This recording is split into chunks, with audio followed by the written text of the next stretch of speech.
Hi, it's David. Welcome back. This is Painting for Kids, and last time we did this beautiful watercolor painting. We had a wet into wet technique for our background, made this beautiful, colorful, abstract background, and then we put our names on the front of it. It looks beautiful. I'm sure yours came out even better than mine. I would love to see it. This week we're going to do some more wet into wet technique, but we're going to be doing a beautiful landscape. So we're going to have a huge, beautiful blue sky and lots of green grass and some trees. It'll be lovely. So to start with, get out a piece of paper, your watercolor paints, and your brushes, and a cup of water, and maybe a couple paper towels. All right, let's get to some painting. All right, we're ready to go. I'm going to start off with a big brush. And remember from last week, we've got to start by priming our paper. So that means get your brush wet and wipe the water all the way across your paper.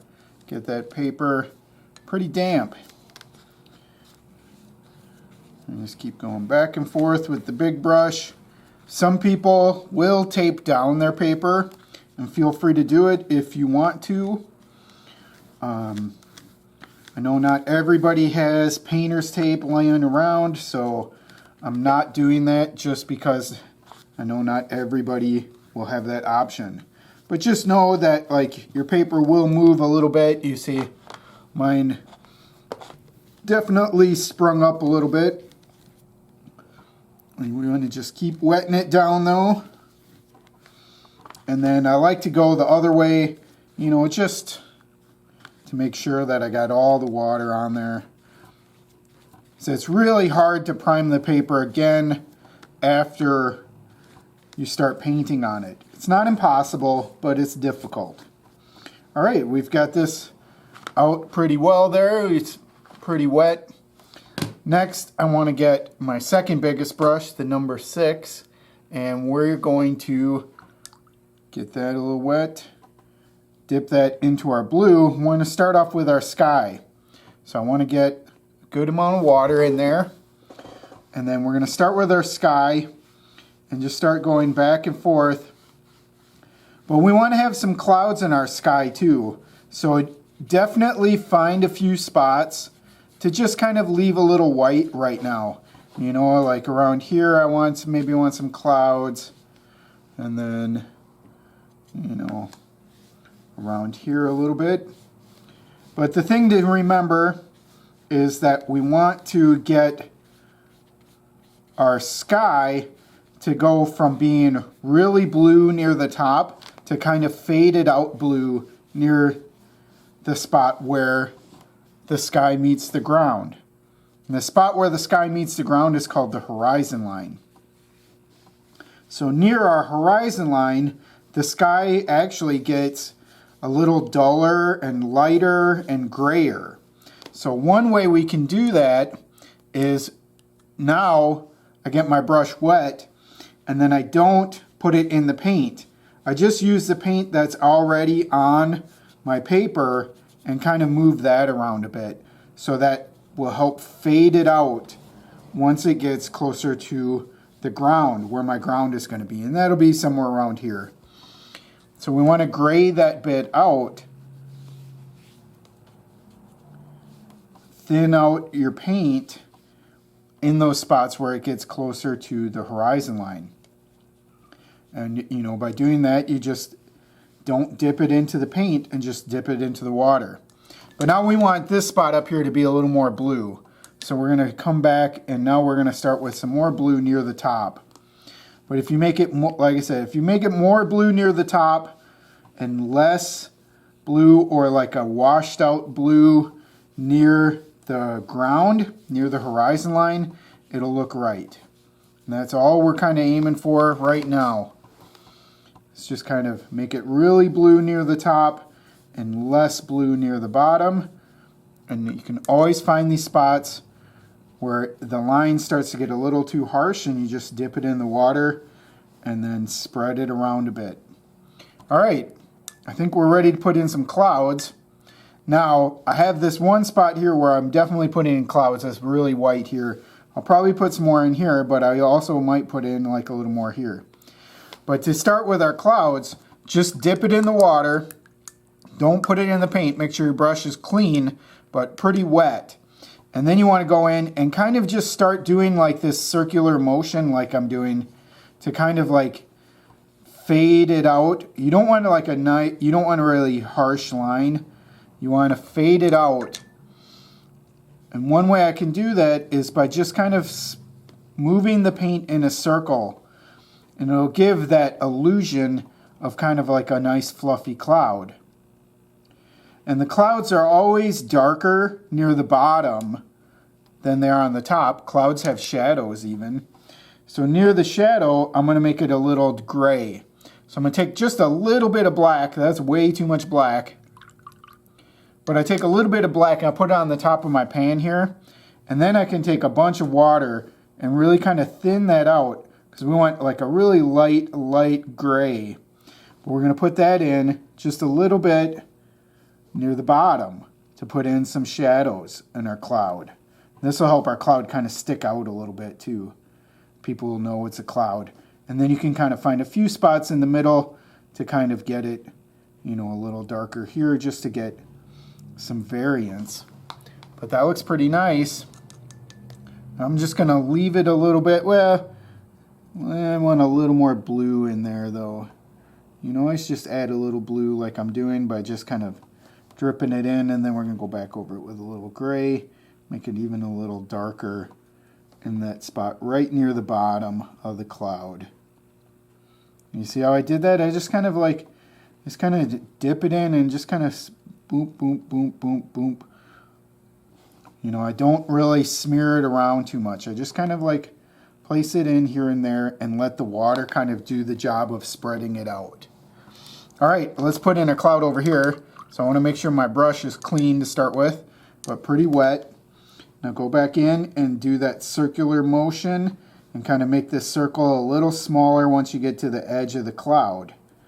So I'm kind of doing that. I'm just kind of swirling it around to get that nice white fluffy cloud. Nice white fluffy cloud. And even on this spot here, you could take a little bit of paper towel and kind of wipe that paper up, or that water up a little bit.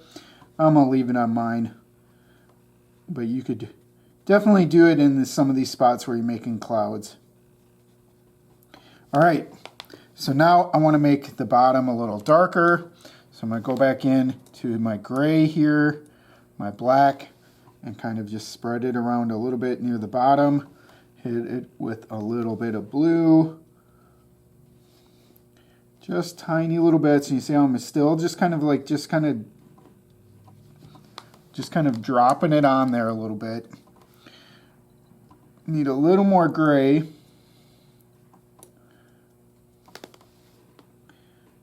And as long as your brush is pretty wet and your paper is still kind of wet, it's going to work just fine.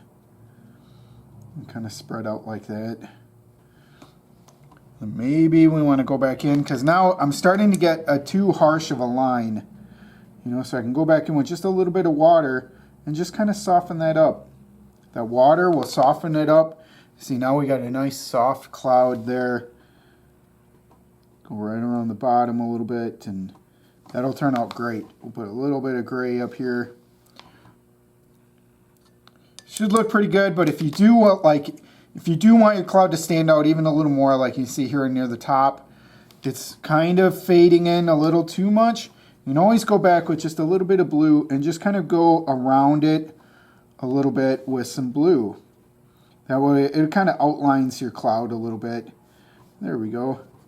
And then of course you don't want this to stand out too much with the rest of your sky. So just go back in with some white, or not white, with some water, and just kind of spread it around.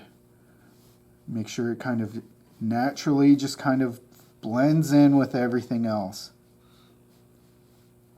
Now if I have a spot like right here where I want to put a cloud but there's still a bunch of blue, let's even get a little more blue. Let's make it a little harder. Let's get a little more blue in there. Now if I got a spot like that, You know, sometimes you definitely need to use a paper towel. Something like this, you know, you definitely need to use a paper towel sometimes to get it to work right. And so you want to go in with a lot of water. Like, let's say I really want a cloud right here. So I would just go in with a lot of water and just kind of do those circular motions again. But then when there's a bunch of water on there, I'll take some paper towel and kind of clump it into a little ball a little bit and kind of hit it like right where I want my cloud. I want my cloud right there. And then if it's still too blue, you can go in with more water. Move it around in a circle like this again. Hit it with the paper towel again. And just kind of soak that color up and that water up. That'll be a good spot for a cloud, though it looks pretty good.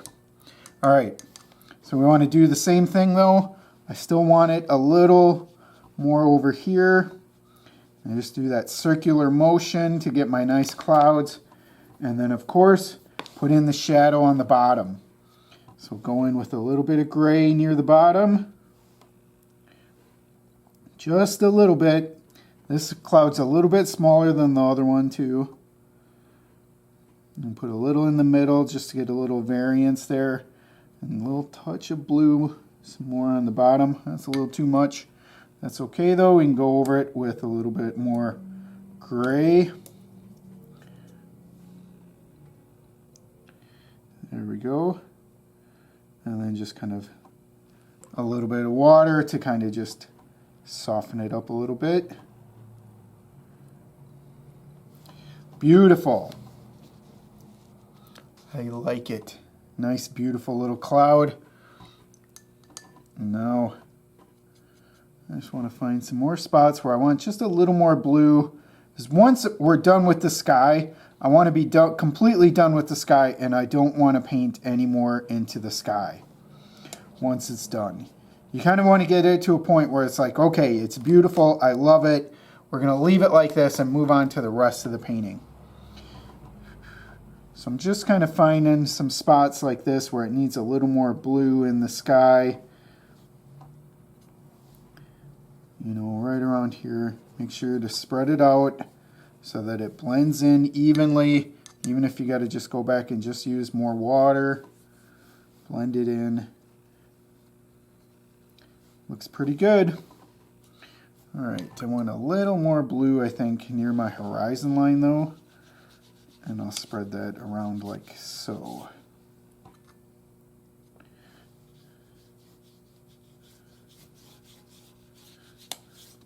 Okay. Now I want to put in some green, but my paper is already kind of dried there. So I'm going to have to go back and prime it again. It's not impossible though, like I said. Especially in this part where we only really have to do like this much to get it back to being primed. So I'm just going to hit those spots again with some water. Nice, beautiful. Long strokes all the way across again. Make sure it's nice and wet. And now I'm going to go back in with that same brush we were using. But now we want to use some green. And if you've got some spots like this that are all taken up on your pan, you kind of find a clean spot. We're going to want one clean spot. I'm going to wipe out a couple just because they're still wet, but want at least like one spot like here to mix up a little bit of green. We want some green in there, but the green in our pan is way too, I don't know, too green, I guess I would say. It's very green, too green, in fact. So we want to lighten it up a little bit with some yellow.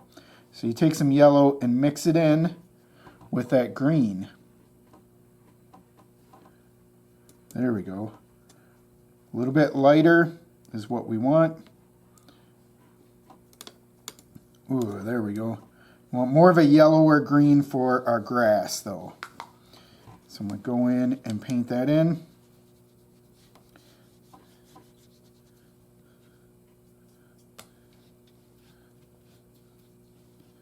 And of course, you don't have to mix it on your pan here. You could mix it on the paper. I just like to mix it in the pan because then I can tell exactly what color I'll be working with. It's a little hard to predict how the color is going to change on your paper. So I like to put it in the pan a little bit. But the problem with doing it in the pan is, like as you're seeing here, I've kind of run out a little bit of the green, so I got to mix up more of it.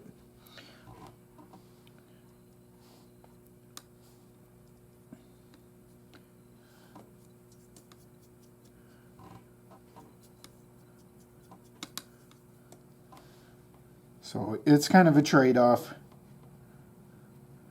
I'm going to get my nice horizon line in here.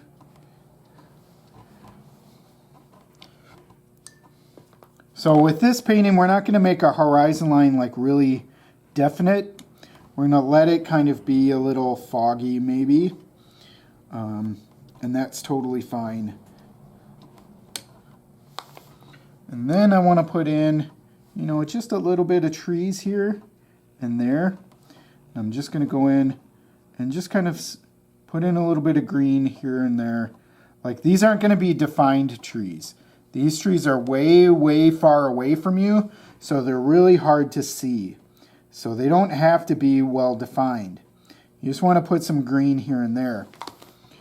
We will, once this dries, we will work on doing like a bigger tree that is closer to us, that's going to be much more defined. But for the background trees, you know, just kind of find some spots like this where you just want to put down some green. As long as it's attached to the ground, it'll be fine.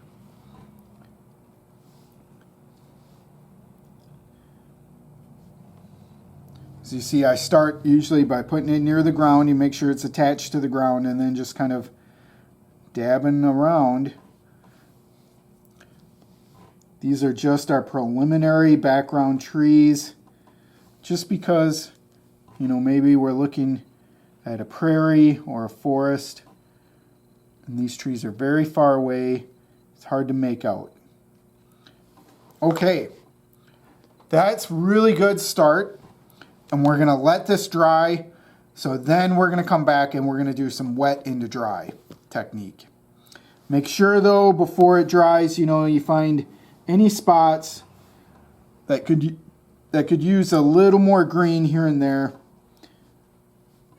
and paint those in. Make sure it kind of blends in together. Like down here, I didn't even get that spot.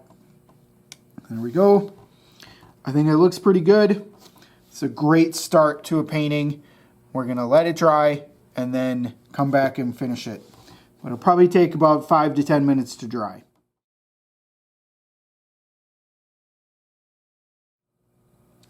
Okay, my painting is mostly dry now. It's just a little damp here and there, but it'll be okay. And what I'm going to show you how to do is how to put in a tree. But the rest of the painting, I want you to do it however you want. Put in whatever you want on the rest of the painting. Maybe there's some UFOs flying around over here, or maybe there's a unicorn on a rainbow. Maybe there's a house here or something. Whatever you want to do with the rest of the painting is all up to you after you put in a tree. So the main thing to remember when painting a landscape like this is that things don't exist on the horizon line unless they're really far away. So if it's something that's close to us, it's going to be down, it'll start down below the horizon line. So if we're going to put in a tree trunk, you know, the trunk of the tree would start here and move up. It wouldn't be right exactly on the horizon line unless it's really, really far away. And then it would be tiny, tiny little trees. That's why, like back here, like the biggest one I have is about there. Now, when doing a watercolor painting of a tree, I like to kind of work backwards from the way that I would actually draw it. If I was going to draw it, I'd start off with the tree trunk and move it around and paint on top of it or draw on top of it and so on. But when I'm painting it, I like to do the leaves first and then put in the branches afterwards, and I'll show you why. So let's start off. with the bigger brush, and let's get some green and put it on the tray here. Get a little wet. Now I want you to take a little bit of brown and put it into that green. So take just a little bit of brown and put it into that green. It'll darken that green up just a little bit, and that's what we want. It's just a little bit of darkness, and we'll darken it up a little more later. And then find a spot where you want to put your tree. I think I kind of want mine like right around here. It could be over here, wherever you want. Just find a spot and kind of guess, you know, about how big you want to make it. I want mine to be around like this big. So I'm going to start by putting in some leaves. And I'm just kind of putting in little brush strokes of the leaves here and there. Trees are generally pretty random. So there isn't really a right or a wrong placement for where you want to put your leaves. It's really just how big do you want your tree? Where do you want it to go? What kind of tree is it? Like this is probably more of like maybe like an oak tree. I'm not exactly sure, but it's definitely not an evergreen tree or a Christmas tree. So, of course, it's thinning out a little bit, so I want to get it back up. Oh, it's a little too dark now, but that's okay. I want some of that darkness for later, but it's a little too dark, but I'm going to keep that for later. I'll move on over to here, darken this up just a little bit, and get it to where I had it about here. There we go. This will be good for later, though, and I'll show you in just a minute how well that'll work. I'll maybe put a little more tree over here. So the trees kind of like are almost like mushroom shapes in many ways. If you kind of do like a mushroom shape with a few spots here and there that are open, you'll get a pretty good tree. You see, I'm just kind of, with my brush strokes, I'm really kind of making just kind of small brush strokes. Not making big strokes because, you know, most of it kind of went together, but you do want to have little bits like this, like where there's little bits of light going through, because the trees will have, you know, spots where there's no leaves or something in it, and we want to have some of that.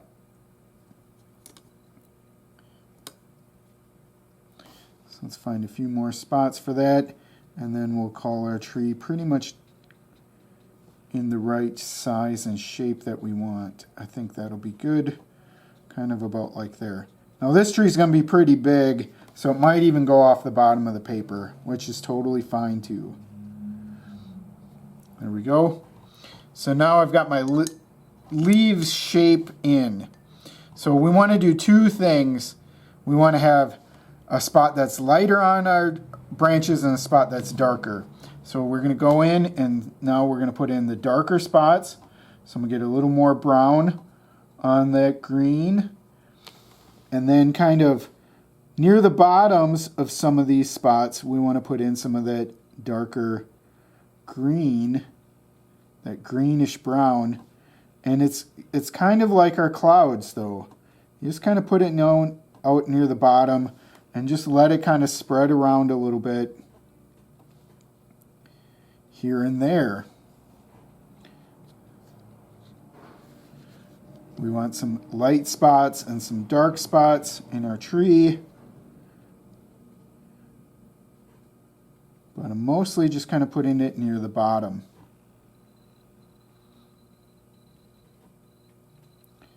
There we go. Looks pretty good. Now we want a few lighter spots. So then I'm going to come in with some yellow. Get some more of that on there. Get some yellow and come in near the tops and kind of leave some yellow around the tops.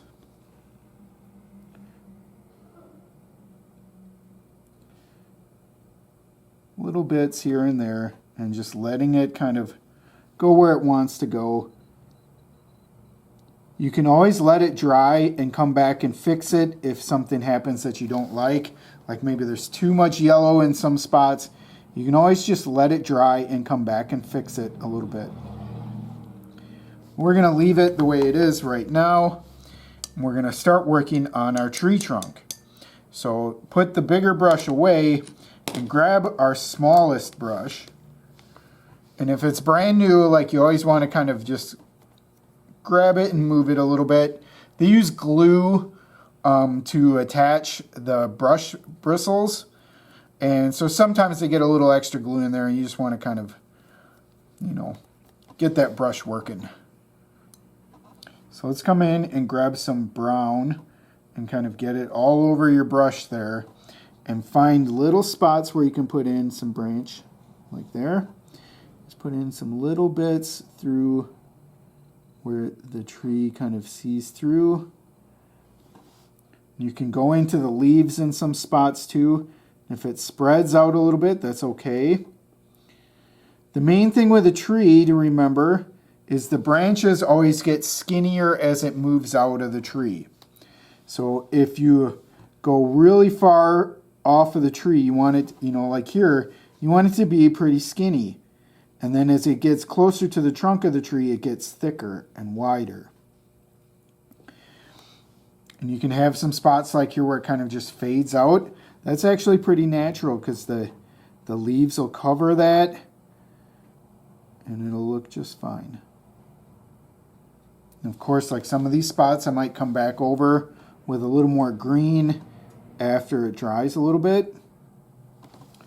But now I want to put in my tree trunk. And so the tree trunk is always going to get bigger as it moves down the bottom of the tree too. So you want to kind of flesh out where you're going to put the tree trunk. And I think I'm going to put it like right here. And have it go over this and then get wider as it gets down to the bottom. Just kind of flare it out a little bit near the bottom. And the rest of it will come up like here.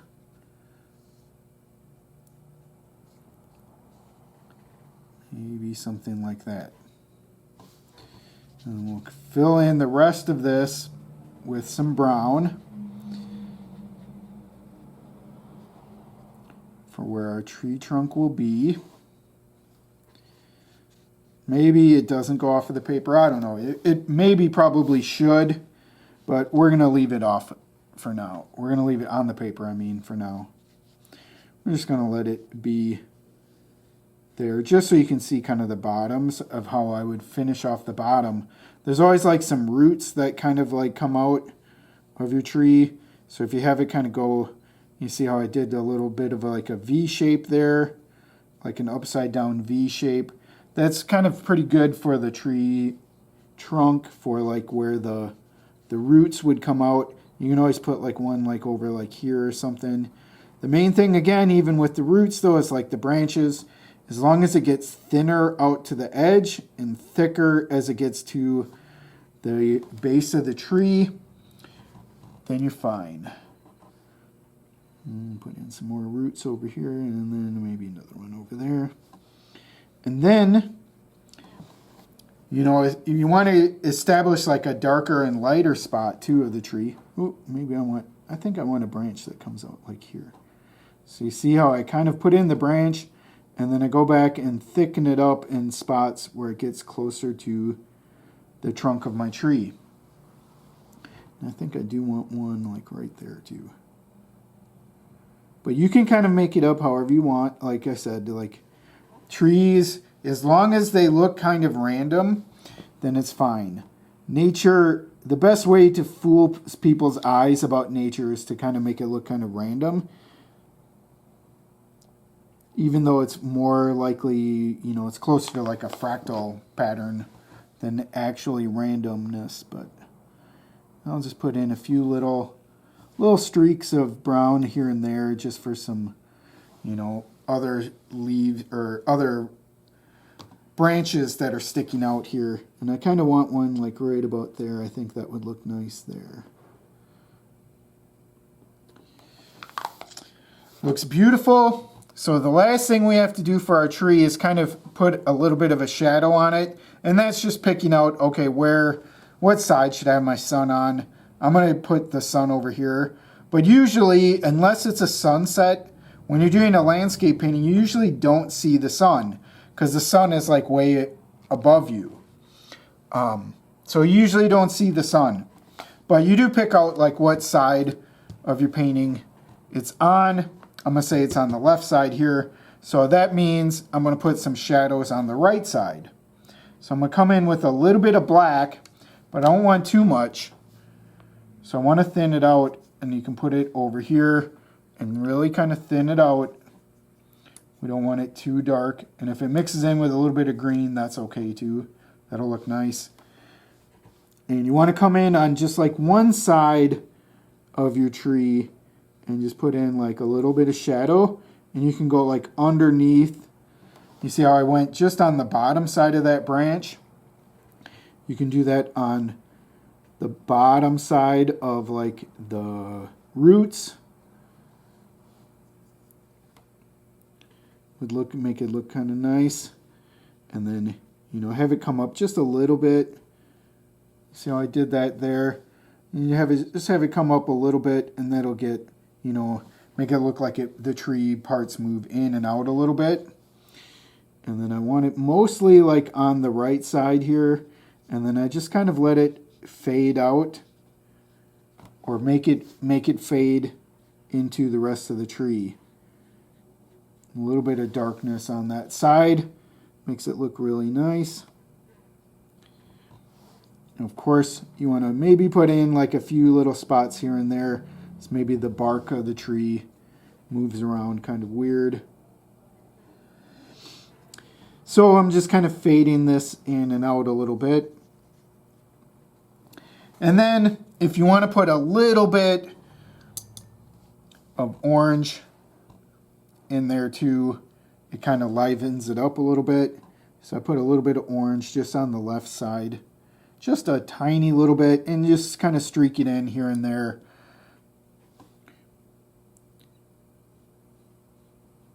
Just makes it be a little more colorful, a little more interesting. And you can always put a little bit on your branches too, if you want.